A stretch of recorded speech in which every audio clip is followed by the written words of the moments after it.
ഇനി നമ്മൾ അടുത്തതായി ഡിസ്കസ് ചെയ്യുന്നത് poisons ratio. Poisson's ratio poisons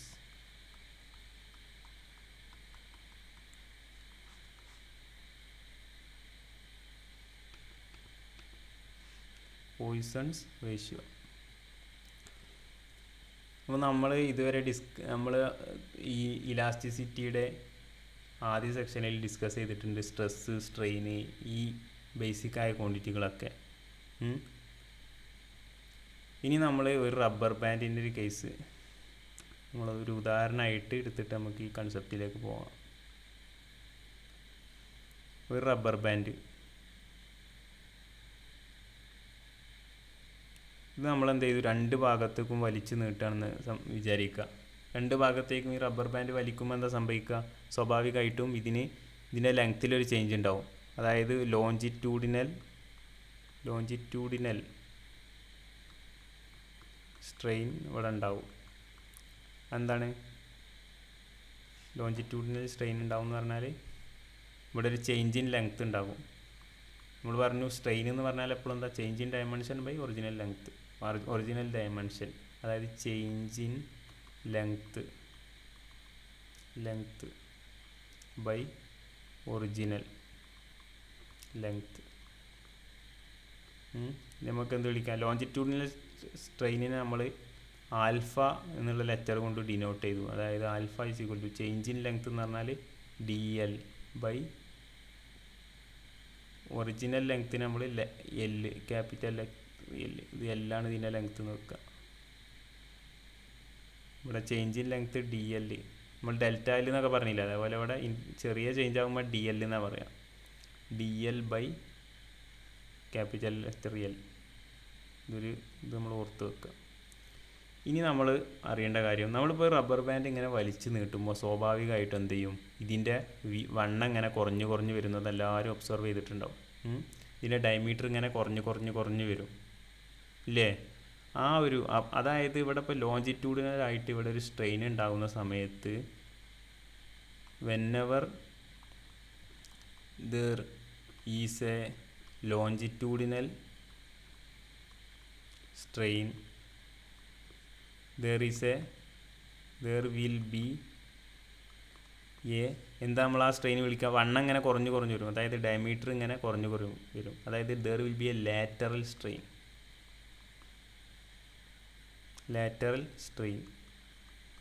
എന്താ ലാറ്ററൽ സ്ട്രെയിൻ? എന്താണ് ലാറ്ററൽ സ്ട്രെയിൻ? ലാറ്ററൽ സ്ട്രെയിൻ എന്ന് പറഞ്ഞാൽ എന്താ? അതെങ്ങനെ നമുക്ക് ഡിഫൈൻ ചെയ്യാം? whenever a body is subjected to a deforming force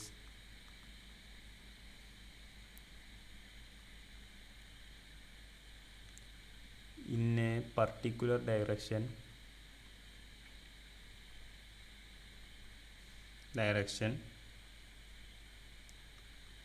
there is a change in dimension of the body in other two perpendicular directions.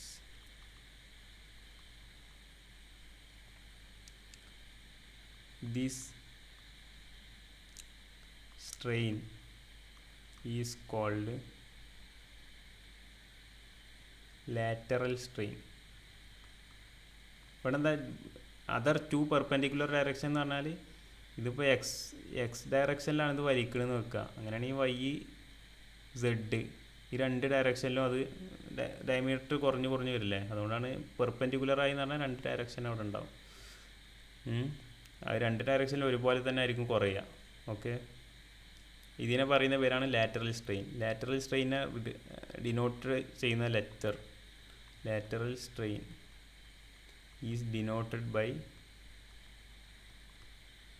Beta. മറ്റേത് longitudinal നമ്മൾ alpha ആയിരുന്നു, lateral beta. സാധാരണഗതിയിൽ നമ്മൾ ലെങ്ത്ത് കൂടുന്ന സമയത്ത് വീതി വണ്ണം ഇങ്ങനെ കുറഞ്ഞു വരിക ചെയ്യുക. അതുകൊണ്ട് നമ്മൾ എന്ത് ചെയ്തു, ഇനി നമ്മൾ ഈ ലാറ്ററൽ സ്ട്രെയിൻ എന്ന് പറഞ്ഞാൽ എങ്ങനെ നമ്മൾ എഴുതുക? നമ്മൾ പറഞ്ഞു സ്ട്രെയിൻ എന്ന് പറഞ്ഞാൽ എപ്പോഴും change in dimension by original dimension ആണ്. അപ്പോൾ ലാറ്ററൽ സ്ട്രെയിൻ ആണെങ്കിലോ change in lateral change in dimension by original lateral dimension. അപ്പോൾ ഇവിടെ എന്തിലാണ് കുറവ് വരുന്നത്? വണ്ണം കുറയാന്ന് പറഞ്ഞാൽ അതിൻ്റെ ഡയമീറ്റർ കുറയല്ലേ. അപ്പോൾ change in diameter by original diameter. Rubber ബാൻഡിൻ്റെ കേസ് ഇങ്ങനെ ഉദാഹരണമായിട്ട് ഇങ്ങനെ ആലോചിക്കുക. അപ്പോൾ വണ്ണം കുറയാം, ആ സമയത്ത് ഡയമീറ്റർ കുറയും. അതായത് beta is equal to change in diameter by original diameter. ഇവിടെ ഒരു നെഗറ്റീവ് സൈനും കൂടി നമ്മൾ ഇടും. എന്തിനായിരിക്കും ഇടുക? എന്തുകൊണ്ടാണ് അവിടെ നെഗറ്റീവ് സൈൻ ഇടുക? അവിടെ ഡയമീറ്റർ കുറയുകയാണ് ചെയ്യുന്നത്. പിന്നെ മറ്റൊരു ഇതും കൂടി അതിന് അഡ്വാൻറ്റേജും കൂടി ഉണ്ട് അതിന്. ഞാൻ പറയാം, ഇവിടെ നെഗറ്റീവ് സൈൻ ഇട്ടതുകൊണ്ട്. ഇനി നമ്മൾ അടുത്തതായി ഡിഫൈൻ ചെയ്യുന്നത് പോയിസൺസ് റേഷ്യോ. എന്താണ് പോയിസൺസ് റേഷ്യോ? അതിക്ക് വരുന്നതിന് മുമ്പ് നടക്കട്ടെ.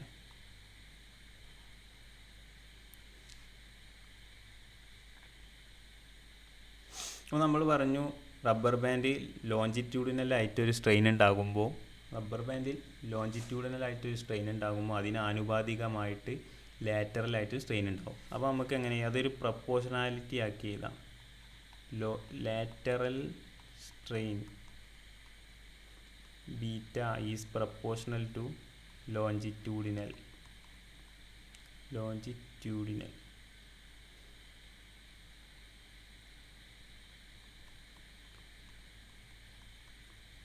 ആൽഫ. ഓക്കെ, അതിന് പ്രശ്നമില്ല. അതായത് ലാറ്ററലായിട്ടുള്ള സ്ട്രെയിന് ആനുപാതികമായിട്ട് എന്തിനനുസരിച്ചായിരിക്കും? ലോഞ്ചിറ്റ്യൂഡിനൽ ഇങ്ങനെ ലോഞ്ചിറ്റ്യൂഡിനൽ കൂടുന്നതിനനുസരിച്ച് ആനുപാതികമായിട്ട് ലാറ്ററലായിട്ടും ചേഞ്ച് ഉണ്ടാവും. ആ അർത്ഥത്തിലാണ് ഇവിടെ പ്രപ്പോർഷണാലിറ്റി ഉപയോഗിച്ചത്. ഇത് പ്രപ്പോർഷണാലിറ്റിയാണ്. അതായത് beta proportional to alpha. Okay, ഇത് പ്രപ്പോർഷണാലിറ്റി ആട്ടാ. ഇനി ഇതിനെ ഈക്വലാക്കി ഇതിനെ പ്രപ്പോർഷണാലിറ്റി സൈൻ എങ്ങനെ ഒഴിവാക്കുക? ഒരു കോൺസ്റ്റൻറ്റ് കൊണ്ട് മൾട്ടിപ്ലൈ ചെയ്യുക. Beta is equal to a constant into alpha. ഈ കോൺസ്റ്റൻറ്റ് നമ്മൾ സിഗ്മ എന്നുള്ള ലെറ്റർ കൊണ്ട് ഡിനോട്ട് ചെയ്തു. This constant of proportionality is called Poisson's ratio. ഇതെന്തുകൊണ്ട് റേഷ്യോ എന്നായത്? ഇവിടെ നമുക്കറിയാം ഇതിന് സിഗ്മ എന്താണെന്ന് എഴുതി നോക്കാം.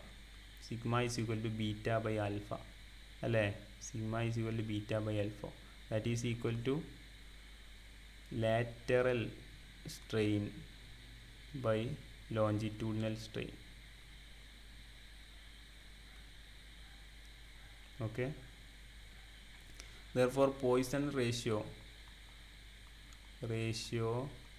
is the ratio between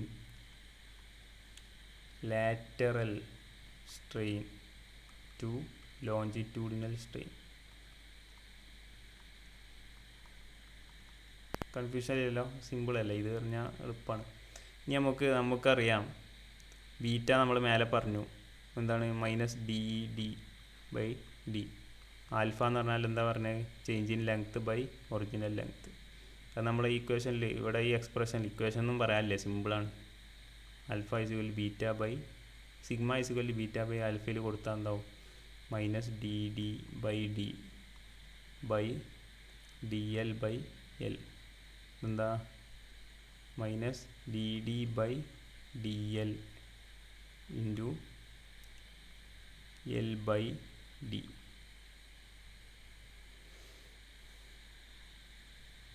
അതായത് sigma Poisson's ratio equal to -dd/dl into l/d. Okay, ഇത് എല്ലാവരും നേരൊക്കെ പഠിക്കുക. ഒരു കളറിൽ മാർക്ക് ചെയ്യാം.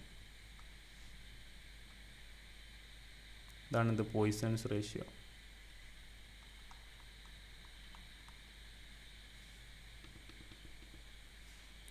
പോയിസൺസ് റേഷ്യോ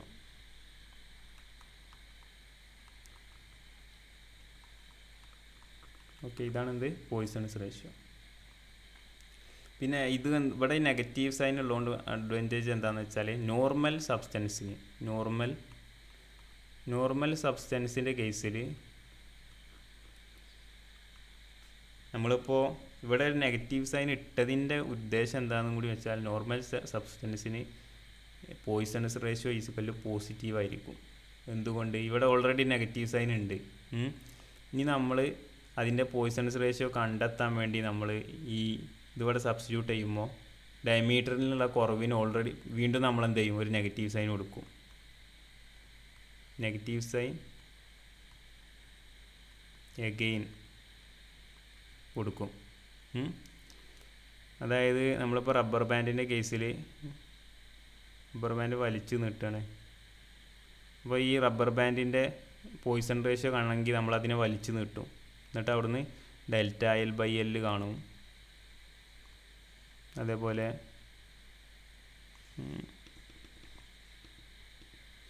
നമ്മളെന്തൊക്കെ കാണും? ഡെൽറ്റ എൽ കാണും.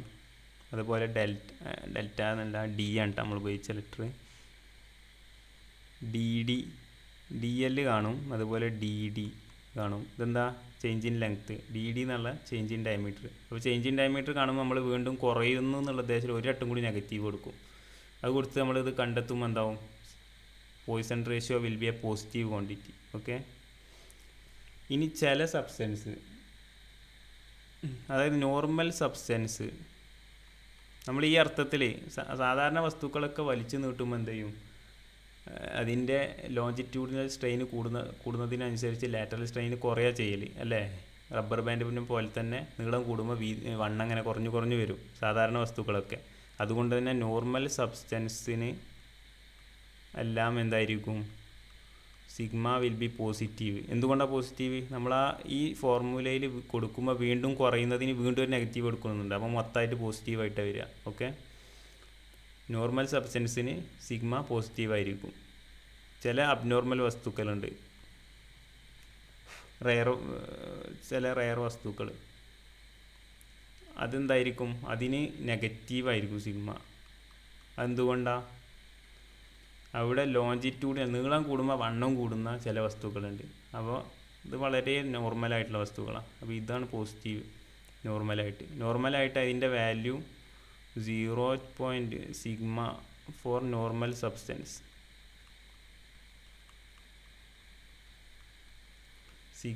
Sigma lies between 0.2 to 0.4. എന്നാൽ ചില വസ്തുക്കൾക്ക് വളരെ കൂടുതലായിട്ടുണ്ട്. സിഗ്മ 0.5 ആയ വസ്തുക്കളുണ്ട്. മാക്സിമം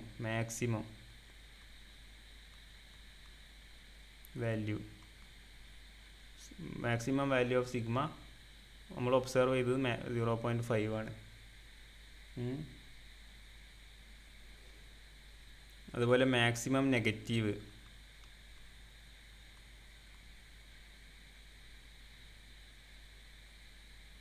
-1 ആണ്.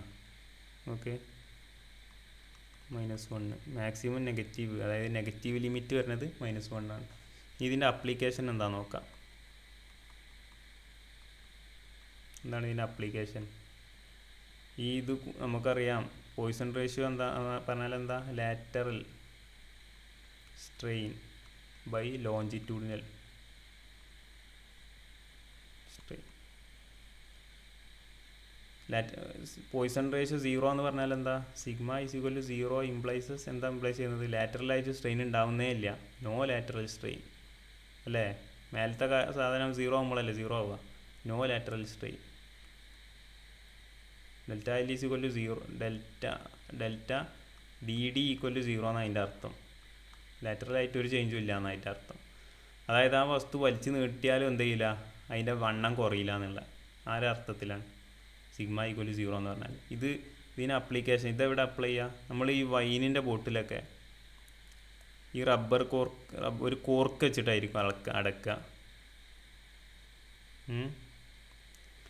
അപ്പോൾ ഈ സമയത്ത് സിഗ്മ 0 ആയ ഇത് ഉപയോഗിച്ചാൽ എന്താണെന്നറിയോ? എന്താ ഗുണം എന്ന് വെച്ചാൽ ഇത് കംപ്രസ് ചെയ്താലും അതായത് വലിച്ചു നീട്ടിയാലൊക്കെ എന്താണ് ഇതിൻ്റെ വണ്ണത്തിൽ മാറ്റം വരില്ല. അപ്പോൾ അത് അവിടെ തന്നെ നിൽക്കും. അത് ഈ മൂടി ഇവിടെ ജാമാവില്ല, ടൈറ്റായി മാറില്ല. മനസ്സിലായോ? സിഗ്മ 0 ആയതായാൽ സിഗ്മ 0 ആയ കോർക്ക് ഉപയോഗിച്ചാൽ ഇഫ് വി യൂസ് കോർക്ക് പറഞ്ഞാൽ ഈ മൂടി, നിങ്ങൾ ടെസ്റ്റ് ട്യൂബിനെ കോർക്ക് വെച്ച് അടക്കാന്നൊക്കെ പറയില്ലേ. If we use cork of sigma is equal to 0, sigma 0 ആയ കോർക്ക് ഉപയോഗിച്ചാൽ എന്ത് ചെയ്യുമല്ലോ? ഇതിന് നോ ലാറ്ററൽ സ്ട്രെയിൻ. നമ്മൾ പറഞ്ഞു സിഗ്മ 0 എന്ന് പറഞ്ഞാൽ നോ ലാറ്ററൽ സ്ട്രെയിൻ. അപ്പോൾ എന്ത് ചെയ്യില്ല, ലാറ്ററലായിട്ടൊരു ചേഞ്ച് ഉണ്ടാവില്ല. നമ്മൾ കുപ്പി അടക്കാൻ വേണ്ടി അത് കംപ്രസ് ചെയ്യുമ്പോഴോ അല്ലെങ്കിൽ കുപ്പി തുറക്കാൻ വേണ്ടി നമ്മൾ വലിച്ചു നീട്ടുകയോ ചെയ്യുമ്പോൾ ഇതിൻ്റെ വണ്ണത്തിൽ മാറ്റം വരില്ല. സോ എന്ത് ചെയ്യും, ഇത് എപ്പോഴും അതിന് ഈ എളുപ്പം തുറക്കാനും കഴിയും, എളുപ്പം അടക്കാനൊക്കെ കഴിയും. Easier to close and open. ഇതെന്തെയില്ല, ജാം ആവില്ല. നെവർ ജാം ആവുക എന്ന് പറഞ്ഞാൽ നമ്മൾ ഒരാൾ എന്ത് ചെയ്തു അടക്കാൻ വേണ്ടി അമർത്തുന്ന സമയത്ത് സൈഡാണ്ട് ലാറ്ററലായിട്ട് നല്ലവണ്ണം വണ്ണാണ്ട് കൂടിയാൽ എന്താ സംഭവിക്കുക? അതാണ് അവിടെ ജാം ആവില്ലേ. ആ ജാം ആവുന്ന പ്രശ്നം ഉണ്ടാവില്ല ലാറ്ററൽ സ്ട്രെയിൻ 0 ആയാൽ. ഓക്കെ, അപ്പോൾ സിഗ്മ 0.5 ഉള്ള ഇവിടെ ഉപയോഗിക്കാൻ പറ്റുമോ? ഇല്ല, കാരണം അത് നല്ലവണ്ണം ലാറ്ററൽ സ്ട്രെയിൻ ഉണ്ട് എന്നാണ് അതിൻ്റെ അർത്ഥം അല്ലേ. ലാറ്ററൽ സ്ട്രെയിൻ എന്നുള്ള ക്വാണ്ടിറ്റി ഉള്ളതുകൊണ്ടാണല്ലോ ഇവിടെ 0.5 ആയത്.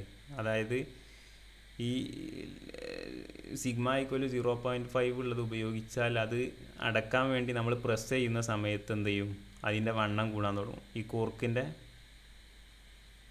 പ്രസ് ചെയ്യുന്ന സമയത്ത് ഈ ഭാഗത്ത് വണ്ണം കൂടാൻ ചാൻസ് ഉണ്ട്. അതുകൊണ്ട് ഇത് ഉപയോഗിച്ചാൽ ആ മൂടി എന്താവും, ബോട്ടിലിൻ്റെ അടപ്പിൻ്റെ അവിടെ ജാം ആവാൻ ചാൻസ് ഉണ്ട്. അതുകൊണ്ട് ഇത് നമ്മളവിടെ യൂസ് ചെയ്യാറില്ല.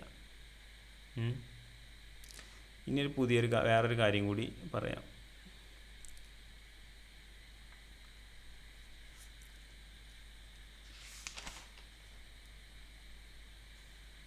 പിന്നെ നമ്മൾ ഇതിലേക്ക് ചേർക്കേണ്ട കാര്യം, പോയിസൺ റേഷ്യോക്ക് ഡയമെൻഷൻ ഉണ്ടാവുമോ? ഉണ്ടാവില്ല അല്ലേ. No dimension. Sigma have no dimension, no unit or dimensionless. കാരണം എന്താ, മേലെ നമ്മൾ സ്ട്രെയിനിൻ്റെ പോലെ തന്നെ ഒരു ക്വാണ്ടിറ്റിയാണ്. രണ്ടും മേലെയും അടിയിലും എന്താണ് സ്ട്രെയിൻ തന്നെയാണ്. മേലെ യൂണിറ്റ് ഇല്ലാത്ത ക്വാണ്ടിറ്റിയാണ്, അടിയിലും യൂണിറ്റ് ഇല്ലാത്ത ക്വാണ്ടിറ്റിയാണ്. ഇപ്പോൾ മേലെ യൂണിറ്റ് ഉണ്ട്, അടിയിൽ യൂണിറ്റ് ഉണ്ടെങ്കിലും ക്യാൻസലായി പോകാൻ ചാൻസ് ഉണ്ട്. ഇവിടെ മേലെ യൂണിറ്റ് ഇല്ല, സ്ട്രെയിനാണ് മേലെയും അടിയിലും സ്ട്രെയിനാണ്. അതുകൊണ്ട് unitless.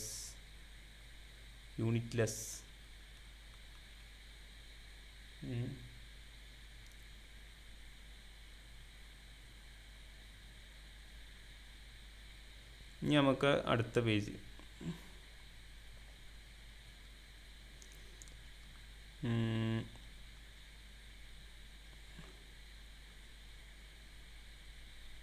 Relation between elastic constant. ഏതൊക്കെയാണ് ഇലാസ്റ്റിക് കോൺസ്റ്റൻസ്? അതായത് യങ്സ് മോഡുലസ്, ബൾക്ക് മോഡുലസ്, അതുപോലെ shear modulus.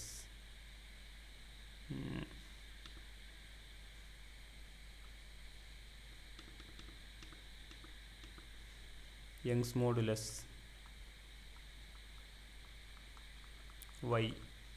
Bulk modulus, shear modulus. അതാ small letter n. Poisson ratio.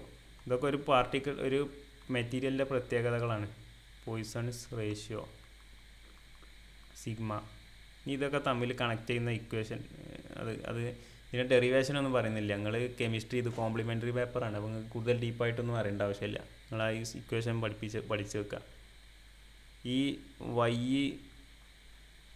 ഇത് മൂന്നും കൂടി കണക്ട് ചെയ്യുന്ന ഒരു എക്സ്പ്രഷൻ പറയാം. 9/y equal to 3/n plus 1/b.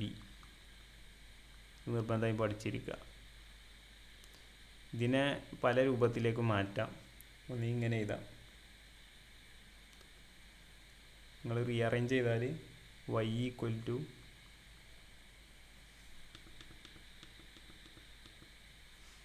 Rearrange ചെയ്താൽ എന്ത് കിട്ടും? ഇതിന് y എന്താണെന്ന് കണ്ടെത്തിയാൽ 9nb/3b പ്ലസ് n അങ്ങനെ ഒരു ഇക്വേഷൻ കിട്ടും. ഇതിൽ നിന്ന് ബി ഈക്വൽ ടു എന്നുള്ളൊരു ഫോമിലേക്ക് ഇക്വേഷനെ മാറ്റി എന്ത് കിട്ടും? ny/9n മൈനസ് 3y ഇങ്ങനെ ഒരു ഇക്വേഷൻ കിട്ടും. ഓക്കെ, ഇനി n ഈ മൂന്ന് ക്വാണ്ടിറ്റി അല്ലേ, ഇനി n ഈക്വൽ ടു എന്നുള്ളത് ഇതിൽ നിന്ന് കണ്ടെത്തിയാൽ 3by/9b മൈനസ് y ഇങ്ങനെ കിട്ടും. ഇതൊക്കെ നിങ്ങൾ ഇത് മൂന്നും കാണാതെ പഠിക്കൊന്നും വേണ്ട. എന്ത് പഠിക്കുക? ഇത് മാത്രം പഠിക്കുക. ഇതിന് ഓരോന്ന് വേണ്ടത് കണ്ടെത്തുക. ഓക്കെ, ഇനിയിപ്പോൾ ഈ സിഗ്മാനെയും കൂടി ഇതിൽ ഉൾപ്പെടുത്തുകയാണെങ്കിൽ നമുക്ക് പുതിയ എക്സ്പ്രഷൻ കിട്ടും. Bulk modulus is equal to y/, നിങ്ങൾ +2 ലെവലിൽ ഇപ്പം കണ്ടെത്തിയിട്ടുണ്ടാവും. 3 × 1 - 2 sigma. Shear modulus equal to y/2 × 1 + sigma. Okay, അപ്പോൾ ഇത് മൂന്നാണ് പഠിക്കേണ്ടത്. ഓക്കെ, 1 2 3 ഇത് പഠിച്ചാൽ എന്ത് ചെയ്യുക? ഇതിൽ നിന്ന് ഉണ്ടാക്കാം മൂന്നെണ്ണം. നിങ്ങൾ എക്സാമിനൊക്കെ ഇത് അറേഞ്ച് ചെയ്താൽ മതി. ഇത് മൂന്നും കാണാണ്ട് പഠിക്കാതെ വെക്കണമെങ്കിൽ എന്ത് ചെയ്യുക? അപ്പോൾ നമ്മൾ ഓക്കെ, താങ്ക് യു. ഇവിടെ നിന്ന് സ്റ്റോപ്പ് ചെയ്യാം നമുക്ക്.